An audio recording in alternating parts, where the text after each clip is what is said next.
Tennessee Titans fans, the NFL Combine is upon us, and Titans new GM Mike Borgonzi is at the podium talking to the media. I'm very anxious to hear this. I did another video about Brian Callahan covering his comments to the media. Now this is the GM, Mike Borgonzi. Here we go. Any questions? Yeah, it seems to be, yeah. How much action are you, I know it's early, but is that number one pick a big topic of conversation with the cohorts?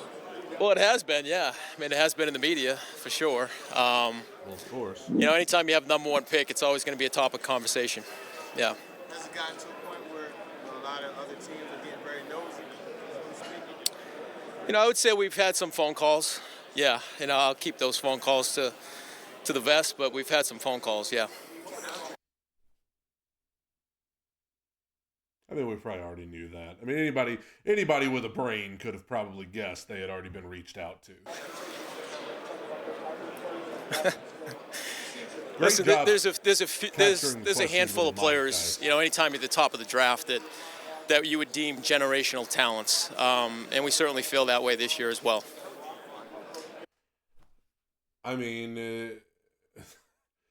if I never hear the word generational talent again, like how many times has that been said over the last month? Well, it's a real skill set of talent. You know, an impact player that can take the team to another level, whatever position it is. And then they also have to have the character makeup as well to go with it. Yeah. How did that shape you taking this job? How did you evaluate this process? How you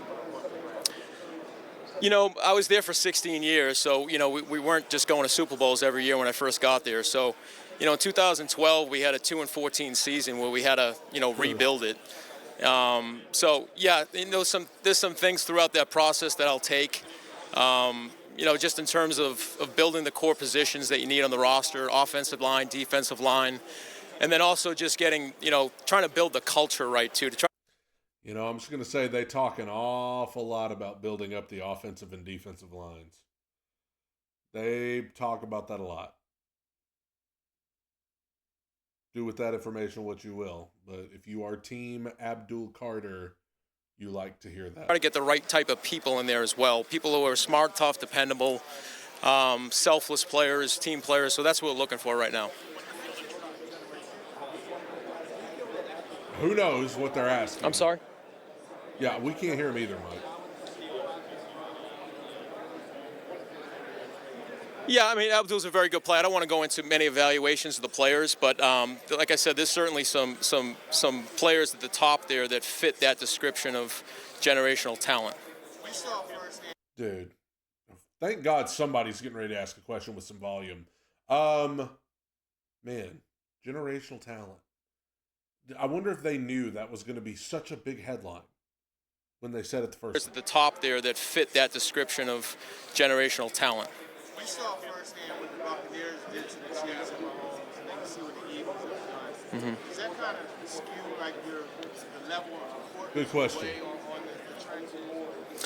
From what I could tell, he's asking if what the Eagles did in the Super Bowl skews your evaluation of who you need to take. Well, I think it's always important. I mean, you can have Superman back there, and if you don't have the protection up front to protect, to be able to run the football, to be able to create balance in the game, that's the most important part, is building through the trenches. So offensive line, defensive line is going to be a big priority for us. They talk about that a lot.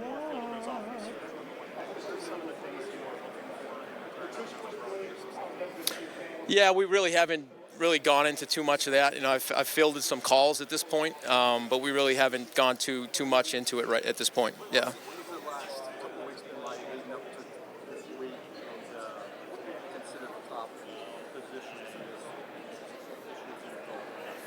So to answer your first question, the last few weeks we've been in meetings the whole time, draft meetings, free agency meetings, going over our roster as well, meeting with the coaches. So it's been a busy time. In terms of the strengths, I'd say obviously defensive line, specifically the edge players. It's a really deep draft. I would say running backs, it's a good draft. There's some good. Hey, you know what? If you're not Team Abdul Carter, that's something that would maybe make you think maybe they won't go Abdul Carter, because he's saying how deep this draft is at edge rushers, and there are a lot of potentially really good edge rushers in this draft. So many that they think they could get one in the second round potentially. Tight ends in that position group. So I think it's a good draft overall, but there's certainly some positions that more strength and a little bit more depth in the middle to later rounds as well. This team spent a lot of capital on offensive line. Does that factor in at all to what you do going forward, because it hasn't spent a lot of capital at other positions? No, not necessarily. I think we're starting this off on a clean slate right now. And offensive line, like I said, is going to be a top priority, whether that's through free agency, the draft, or anything, waiver claims, trades. We're going to look onto every avenue really to add to that group. And I think the most important part too is adding the right type of players to that group too. So that's a tight knit group, that offensive line. So getting tough guys in there, smart, dependable, good teammates. The characteristics for that group are very important. You talked about wanting to add draft capital over the next 2 to 3 years to build this team. But in the interim, there may be a veteran quarterback or two who will become available, but the team might want draft capital for them. Does that make you more reluctant to pursue a veteran quarterback? So that makes me think of Matthew Stafford. What the question was, if you can't hear, which I can't blame you, because why would they not mic the reporters? He's pretty much asking if the need to build up draft capital over the next few years, like they've said they want to do, everybody wants to do, does that come to mind when you talk about potentially going out and trading for a veteran quarterback, such as Matthew Stafford? A lot of people talking about Matthew Stafford, which would be a stupid decision for the Titans for many reasons. But for one, you'd have to give up draft capital to get a guy like that. When you talk about other quarterbacks, veteran quarterbacks that you would trade for, you'd have to give up draft capital to get that guy. Would it be worth it? Yeah, I think that's the goal we stated to like I said, draft picks are our biggest form of currency. So, we're always going to try to gather as many picks in the top 100 as we can. But we have to be disciplined through the process here, as we're going through and looking at free agents and, possible trades. We certainly want to hold on to our draft picks as much as we can. I'm sorry?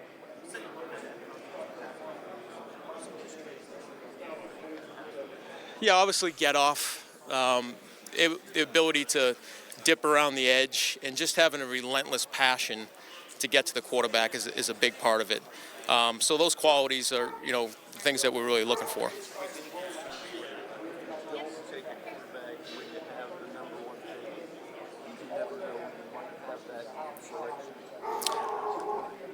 Sure, you can think that way. But, at the end of the day, we have to make the best decision at this point for the Titans. And if we deem like taking a quarterback is the most important thing right now, then we'll do that. But we have to go through this process here. So this is like one touch point in the process. We've gone through the whole evaluation part. Now we're finally getting to sit down and meet with these guys and talk with them. We'll have pro days. They'll have 30-day visits. So we have to go through the whole process really to make that decision. You abide by kind of a height, weight, speed characteristic by the position, and when do you stray? We do. We always have. You don't want to make exceptions at certain positions. So we'll have a profile for each position. Now, you never want to just throw away a good football player if he doesn't fit those measurables. But we certainly have profiles for every position in terms of, when we're making acquisition periods, whether it's free agency or the draft. Ask him something good, y'all. Jeez.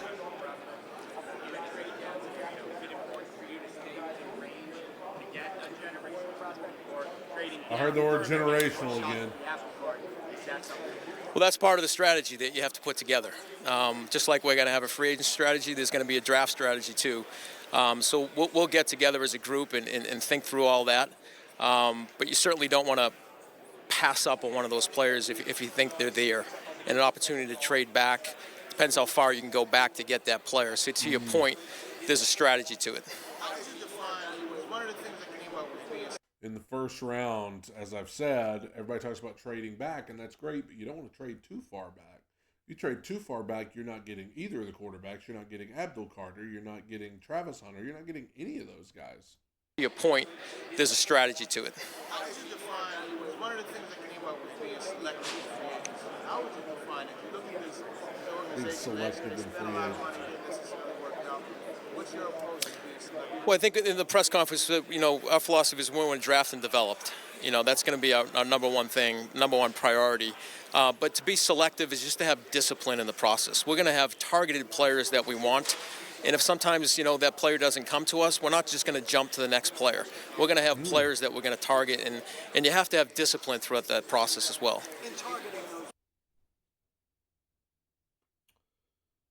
In a way, it kind of feels like the Titans did that last offseason. What he's saying they're not going to do now.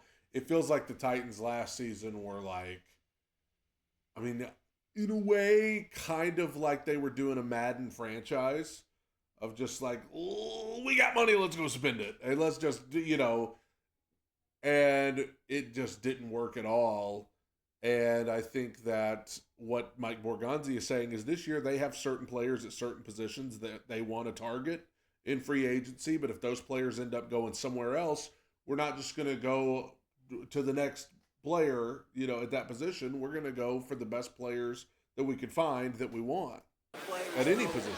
There could be some big ticket guys. Obviously you have more holes than you could fill, no matter what you might end up with draft. Sure, Paul. I think that's part of the strategy too. We're trying to fill, probably as many holes as we can before the draft, and you're trying to see.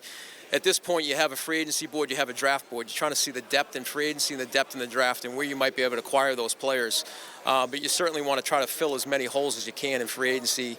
And, we have some work to do on the roster. What you do at quarterback in free agency, might that tip what you're doing? I don't think that will depend. I don't think those will go hand in hand. We could sign a quarterback in free agency and also draft a quarterback as well. Okay, so let's zero in on that.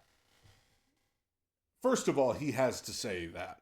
He has to say, even if we pick up a quarterback in free agency, that does not mean that we're not going to draft a quarterback too. He has to say that because if they were to sign a veteran free agent quarterback in March, you still want the option of people, you still want to take those calls for trading back. You don't want to just say, okay, we signed a quarterback, so we're not going to draft one. You would never say that because then the calls might start being fewer and far between.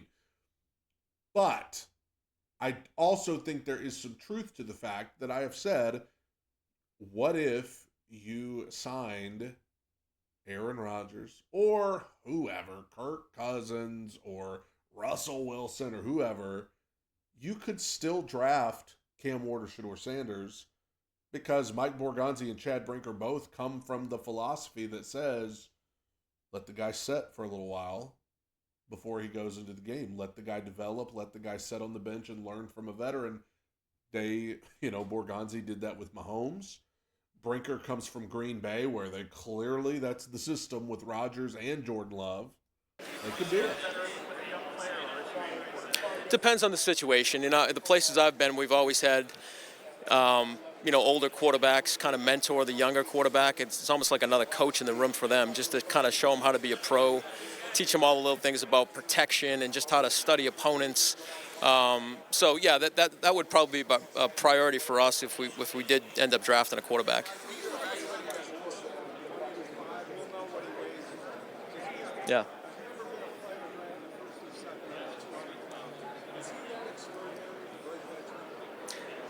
He's a special player, yeah, for sure.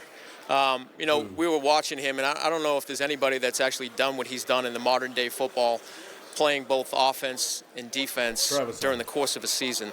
He's a special player.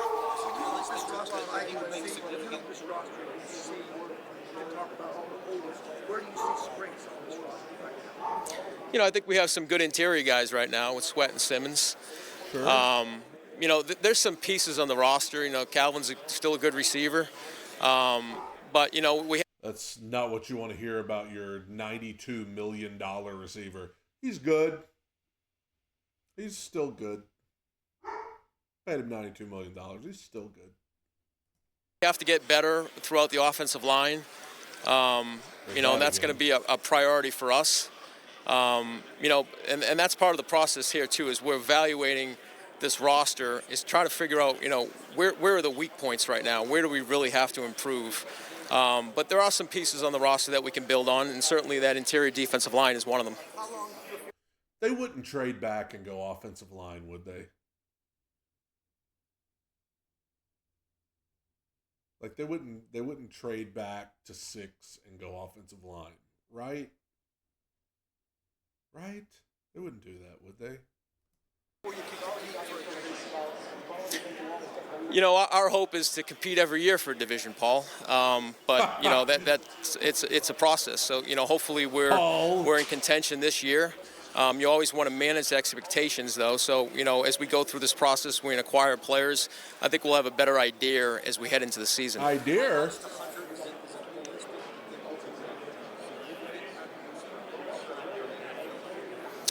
I think he could. Yeah, I think he could. You've seen it.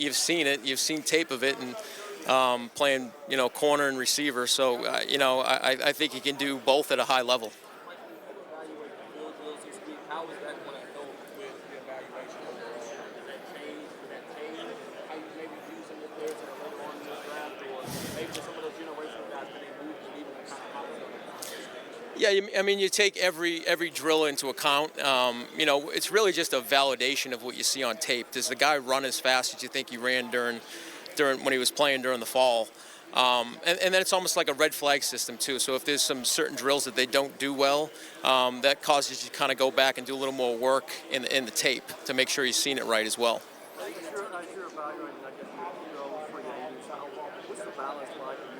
It's so annoying that you can't hear the questions.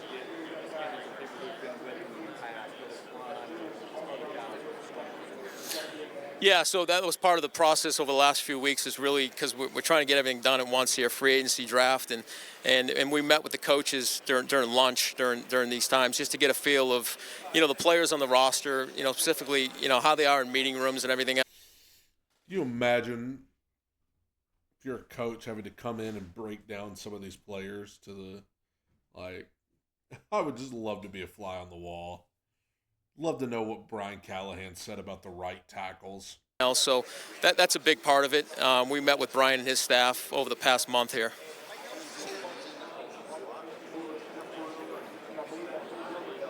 I think we're in good shape right now. Yeah.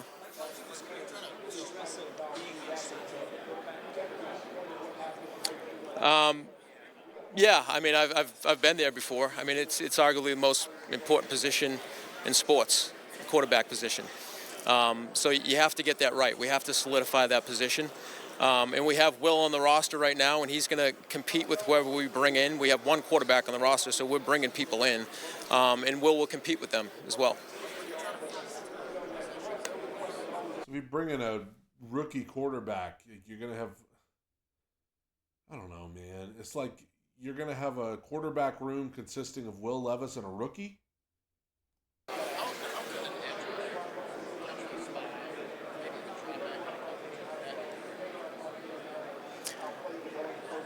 If he's a generational pass rusher, I just like him to rush the passer, at that point, just play to his strengths. But now if there's a guy that can drop in coverage, that's great. But, if their strength is rushing the passer, that's what we want to see him do. Thank you. A couple more. Like February for the scouting process. Yeah. Just wanted to get your take on what those past weeks have been like during the no daylight time, and how you feel about how far you've gotten as a group together. Yeah, it's an important time for us. You get in, early in the morning before the sun's up, and you're out of the building when the sun's down. So that's what he's referring to, and it's going into darkness is what we call it. But it's an important time just to build camaraderie with the staff, creating bonds with the staff as well. And so we did that for the past months, which I think was great.